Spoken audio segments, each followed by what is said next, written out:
Okay, hello, good afternoon everybody, and welcome to this webinar from Kuro Compensation. Thanks for joining. I'm Ruth Thomas, and I'm the industry principal and also a co-founder here at Kuro, and I am going to be taking you through this webinar today.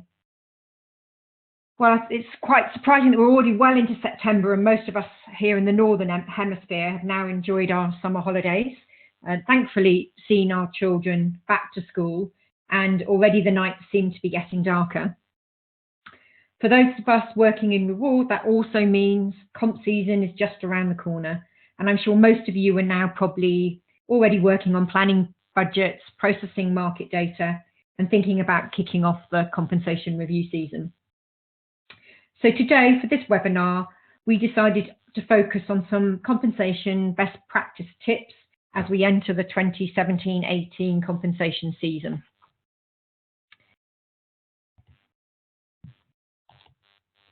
So for our agenda today, I'm going to cover some brief housekeeping and introductions, and then move straight on to today's topic, focusing on some of the goals of reward management and common pitfalls associated with the compensation review. And then I'll finish up with an opportunity for questions. So from a housekeeping perspective, you are all on mute, and as the session is quite short, we like to keep the questions to the end. So when we get to that point, I'll let you know, and if you wish to submit a question, you can do so using the chat box in the Join Me panel at the top of your screen. If you just dialed in, you obviously won't be able to do that. If you don't feel comfortable asking your question during the session, then just contact me afterwards via our email, and we're more than happy to continue the discussion with you. We do record the sessions, and we'll share that via our website at curocomp.com. And if you wish to request a PDF version of the deck that I'm sharing today, you can ask for that as well by getting in touch with us.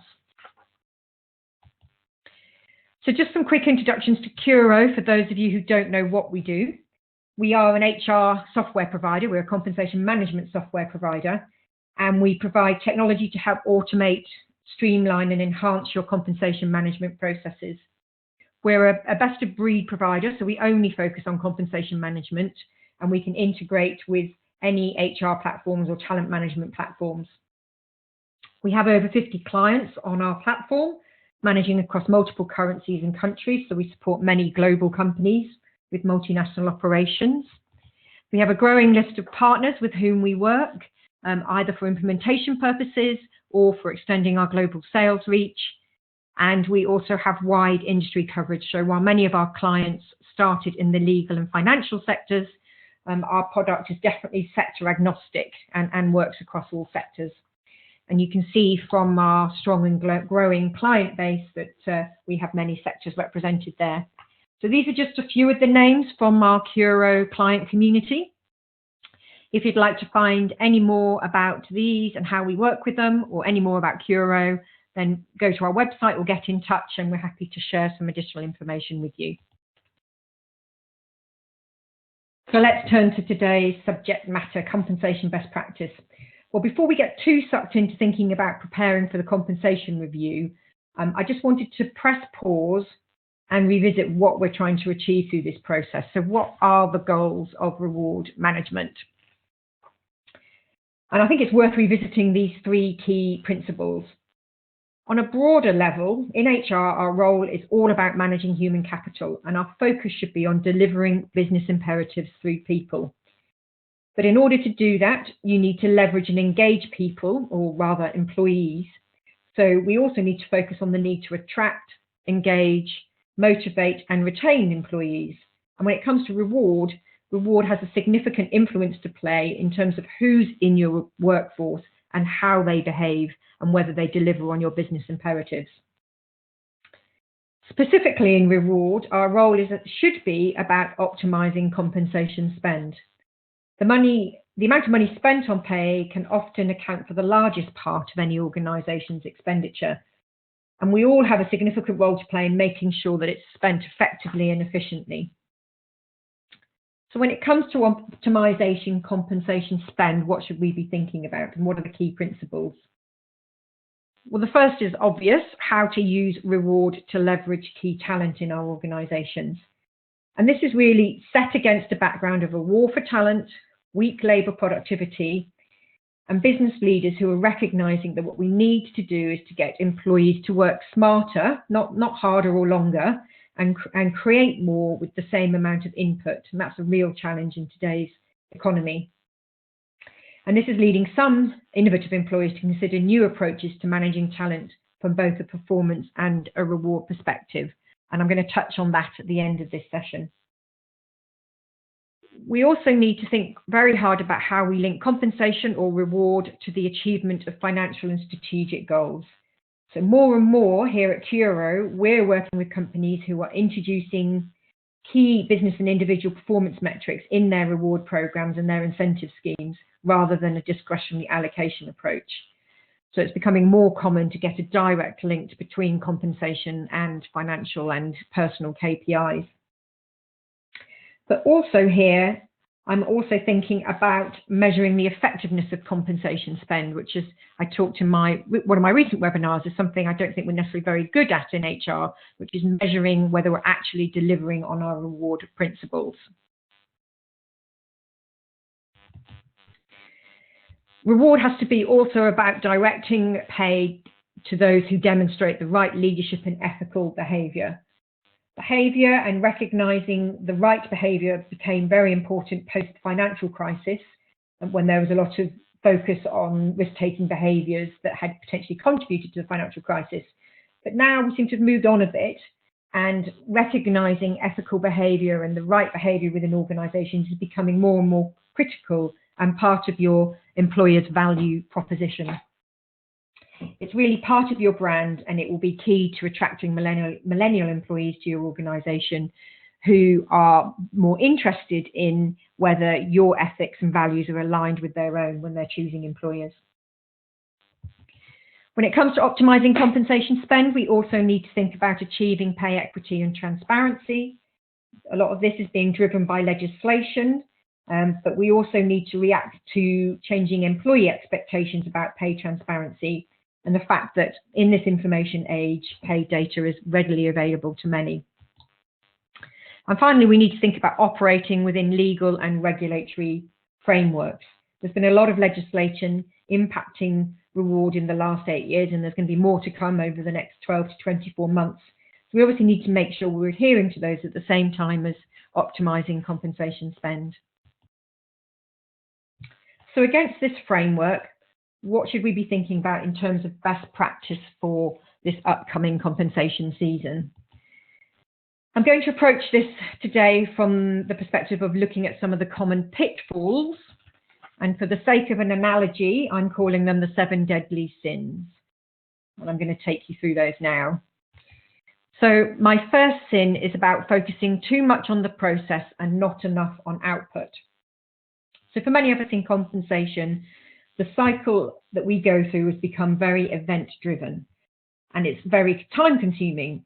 And to some degree, it's become a bit of a mechanical exercise with little or no strategic context and value at times. In reward, we're often caught in this vortex of managing the process, delivering data, managing spreadsheets, deriving timetables, corralling data, and handling all those tricky exception populations. We often find ourselves too busy to really fully contribute, step back and add value to the process because we're too busy doing the process. So as a result, there tends to be this tendency sometimes to just dust off last year's process rather than considering what the key business imperatives are for the coming year or for the comp review season and what needs to be focused on or changed. And what we often find, particularly when I go in to talk to organisations about how they manage their compensation review process when we're looking at automating them, is that they have become evolved processes with a lot of workarounds that are often band-aids that don't address the real issues. So before you dive into preparation for this season, have a think about, am I focusing too much on the process and not enough on the big picture and the outputs? Another thing that tends to take up a lot of our time during this time is too much focus on budget size. And this is sort of linked to my earlier point about optimizing compensation spend.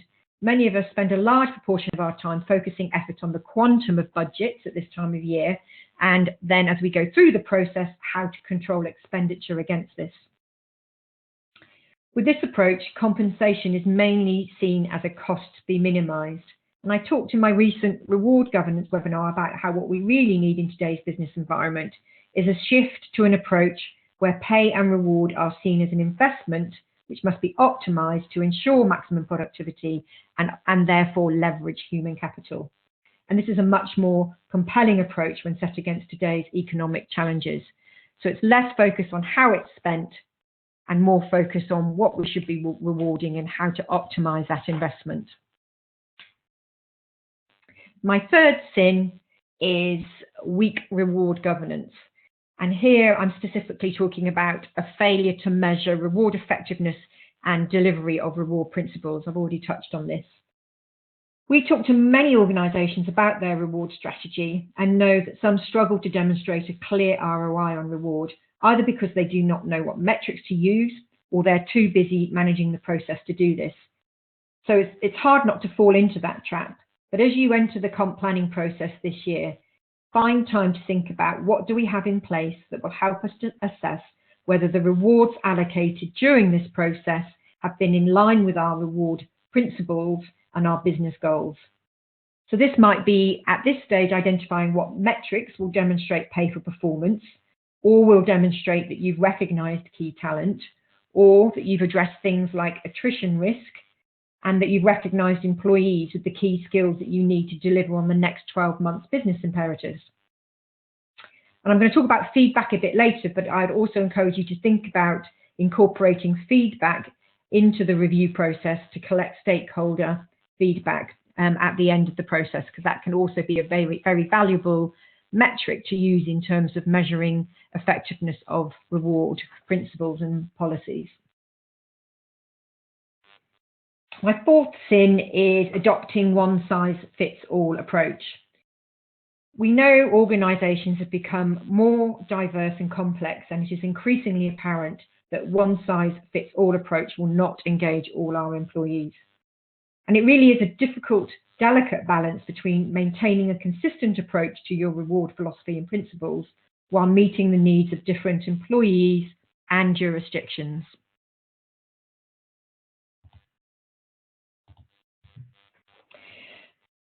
But you can have a common set of reward principles that are executed differently for different populations and allow you to recognise employee segmentation. But when you're going down the segmentation route at the same time, don't be tempted to get too complex.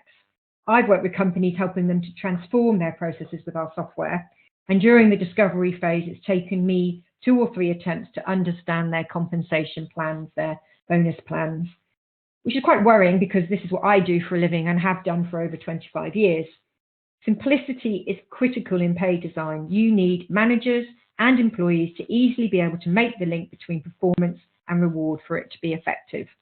So that, again, a delicate balance between achieving segmentation but avoiding complexity.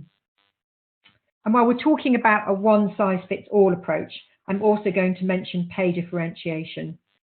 One main issue with pay, and particularly salary or merit allocation, is this general lack of pay differentiation that we have today, sometimes referred to as the peanut butter approach to compensation. It's probably reflective of the economy and the size of compensation budgets that we're experiencing at the moment, and that it's very difficult to try and differentiate pay when the budgets are so small. But you do need to think about optimising compensation spend and focusing it on those that are really performing in your organisation. My fifth sin is all to do with data and lack of data readiness. Managing data can undoubtedly be the most time-consuming part of any comp review.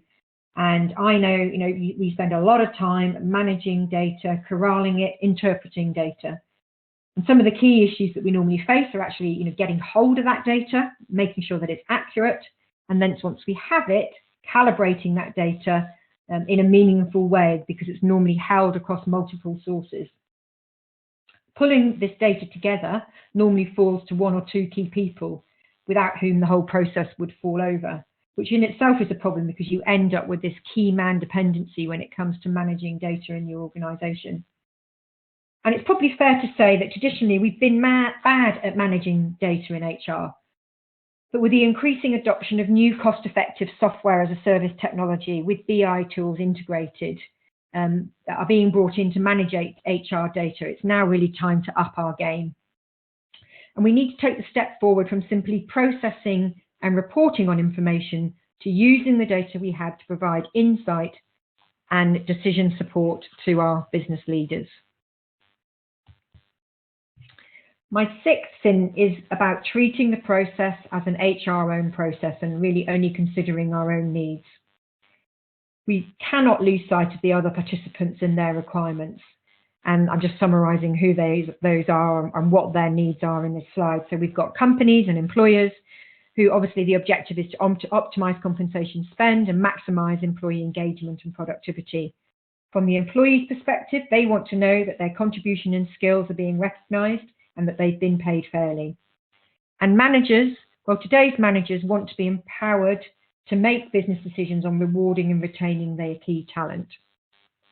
There's often a fear of empowering managers that they're going to mess it up, that we don't necessarily trust them to make fair decisions. And I think if you're in that boat, I think the question you really need to ask is, have you achieved an effective transfer of process ownership of the compensation review to line managers? And are you empowering them with the information they need to make optimal pay decisions? And I'm going to talk later about changes in managing performance and continuous approaches to performance management. But as those approaches become more common, I think the empowering line managers to make pay decisions on an ongoing basis and on an annual basis will become more important. My final sin is around poor communication and no feedback loop. So you get to the end of your review process, you've managed to get approval, and there tends to be this tendency to breathe a huge sigh of relief when we get to the communication phase, which actually is probably the most critical phase of all from the employee perspective in ensuring that reward drives engagement. Reward communications are really important for creating perceptions of reward fairness and equity, and communicating reward issues poorly can erode those perceptions without a doubt. As I've said many times before, engagement when it comes to reward is not often about how much someone has been paid, but whether they have been paid fairly. I also mentioned feedback. I touched on it earlier. It's important that you gather feedback from all those stakeholders that I mentioned in the last slide, managers, employees, and business leaders, on how the process went and whether you've achieved the goals you set out with at the start of the process. So as you set up for your comp process now, think about different ways that you could incorporate feedback, whether it's specifically at the end of your review cycle or whether it's in the greater picture of an engagement survey across your organisation. So that's my 7 deadly sins when it comes to the comp review process, some of the common pitfalls. Hopefully that's giving you some food for thought as you move into your process. But I think the things to think about here before we move on to look at some of the future issues that might be happening is, don't get lost in the process. Always ensure the strategic context is reinforced in everything you do throughout your process. Focus on compensation as an investment to be maximised rather than spending too much time managing it as a cost. Think about engaging and empowering all stakeholders across your organisation who are involved in the compensation review process. Don't keep it something that you own and manage. Make sure you put in place tactics to measure reward effectiveness and allocation, and also make sure that you are data ready and that you think about providing insight to decision makers rather than just information. And my final point there is around future-proofing your reward strategy. So on that point, I'm just going to talk about some of the future trends, some of the issues that are being discussed in terms of how performance-related pay and how managing reward might change. Probably not something that you may be bringing into play for this comp season, but I know you may be wanting to start thinking about that as soon as your cycle is over. A lot of the challenges to reward at the moment in performance-related pay are all related to this declaration that we've seen that the annual performance review is dead, not necessarily performance management, but the annual performance review. And a lot of people are considering, well, if we move to more continuous cycles of feedback for managing performance, how will that impact the way we manage reward? Generally, more wider context, the digital age is having an impact. It's changing the nature of work and employee expectations, which is also driving challenges to how we need to manage people, how we manage their performance, and how we recognize them with reward. And some of the tactics or trends that are being considered, well, I've talked about performance management, moving to a continuous feedback, but there is this discussion around reward allocation in line with an ongoing feedback cycle. Now, for some of us, that may send chills down our spine because many of us moved away from anniversary-based reviews in order to control budget spend. But I think now we have technology in place that will help us to track budget management and budget spend as it progresses through the year. So we should be in a position to be able to feel more comfortable about thinking about allocation processes in line with that ongoing feedback cycle. So that might be spot awards, spot pay awards to recognize contribution or new skill adoption, and it may be also incentive pay or even banking incentive pay points during the year that will translate to an incentive pay award at the end of the year. I also think I've seen some stuff around crowdsourced reward, which is similar to that incentive pay banking idea. So it's a bit like peer recognition awards that we have been more familiar with, but now moving on to money. So lots of inventive schemes in some startups and in some organizations who are looking at employees being able to nominate people for spot awards that are funded out of an incentive budget. I know lots of problems associated with trying to manage that, but I do think we need to consider about those types of approaches and how we can incorporate those into our reward strategies. Team-based rewards are being talked a lot about, and the process of managing objectives, assessing performance, and rewarding on an individual basis is really being questioned. And so we have this focus of potentially using team bonuses to encourage collaboration, cooperation, and openness, which sort of reflects the reality that in most organizations, no one really succeeds on their own. And we all work in a team and that we're all social animals, so we work best when we work together. And I think we'll definitely be seeing more around how we can evolve and develop team-based awards in our working environments. There's definitely this focus on moving from purely focusing on pay for performance to pay for talent. So not just focusing on past performance in terms of using performance rating to drive pay decisions, but looking at other talent metrics that are critical here, such as talent grid ratings, attrition ratings, and so on. And there is also generally this discussion of a broader definition of reward, particularly in an environment where pay budgets are small and real pay increases are effectively negative for many employees.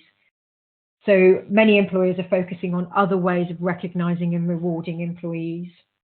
And I'm probably going to run another webinar soon. That's probably going to be the topic of our next webinar. We'll be focusing on future trends in the next couple of months, but we wanted to sort of let you get into your comp review processes before we start delving into that area too much. So that's the main content that I wanted to cover today. Any questions at this stage? So for those of you who weren't on at the beginning, if you wish to submit a question now, you can type that question into the chat box at the top of the Join Me panel. And I will answer those. If you're not comfortable doing that, don't worry. You can email those questions in to us. And you can see the address there, info@curocomp.com. We are recording the session. I did have one question come in as we were running the webinar. So we'll definitely, we will publish that through our website. So if you go to curocomp.com, you will be able to find that posted there. And if you want a copy of the deck that I've shared today, then please do ask for that, and again, email into info@curocomp. Okay, I've got one question there just saying, going back to the disruptive HR practices and saying, is continuous feedback is a disruptive practice? Well, it's not disruptive in the fact of causing a disruption in the organization, I think disruption of HR is a bit of a nebulous title on that slide. I don't think a lot of what's happening in HR is really disruptive in the same sense of we're seeing trends in consumerism and generally in industry. But I was really sort of talking about some of the trends that are new, are making us to think about different ways of managing reward and managing performance in organisations.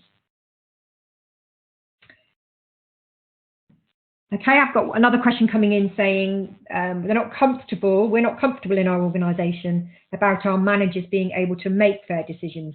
So how do we start that journey? Well, that's a great question and something that I'm tackling with a few of our clients here at Kuro.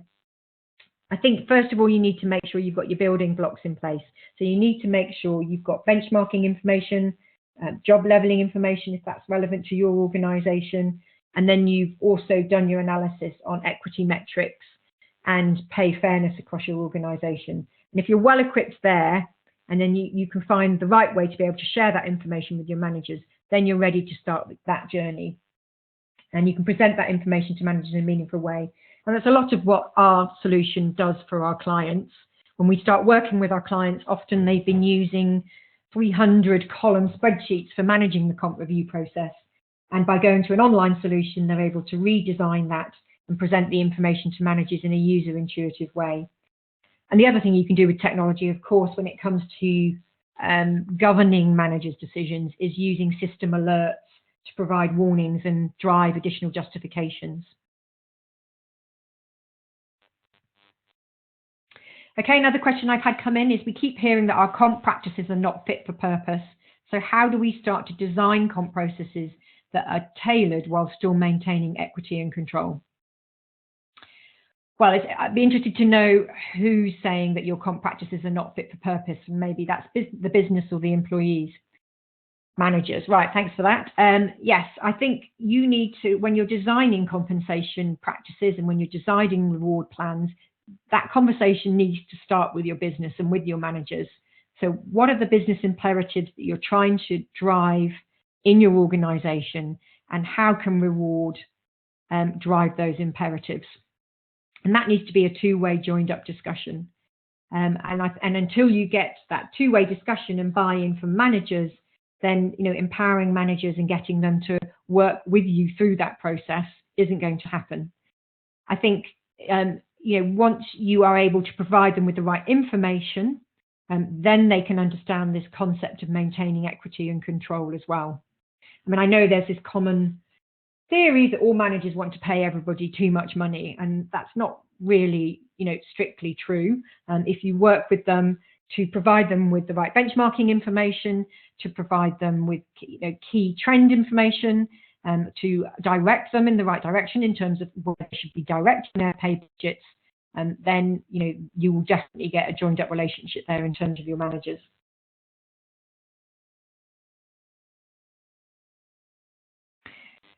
Okay, I've got another question about pay differentiation. So I'm not actually seeing anybody who is driving real pay differentiation, for example, to their high performers.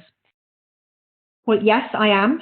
Not many companies. I would still say the majority of companies are going with a sort of quite a weak pay differentiation approach.